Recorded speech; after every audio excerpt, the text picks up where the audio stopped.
Jinggangshan is a famous Chinese communist base in southeastern China. For Ms. Xu and her two sisters, who traveled from northeastern Liaoning province, visiting Jinggangshan is a long-planned pilgrimage. Back then, when Mao and the leaders were fighting, we were very poor, especially in the rural areas. But after they fought, they freed all of the Chinese people.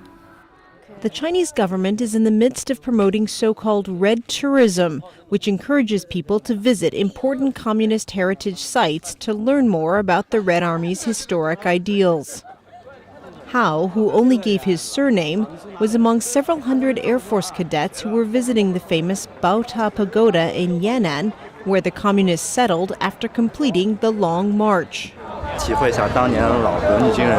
We came here to experience the places where they went on their journey in the old days, so that we can better realize the responsibility on our shoulders. Promoting red tourism also can be profitable. In Yan'an, vendors make money from visitors who dress as Red Army soldiers and pose for souvenir photos. Mr. Hu sells Mao trinkets at Yan'an. Coming here helps communist leaders purify their minds. It makes them feel that old times were much better, not like nowadays, when there's so much corruption. A huge statue of Mao Zedong towers over the vast courtyard in front of Yan'an's Revolutionary Museum. For many Chinese people, Mao represents a better, more honest time in the country's recent past.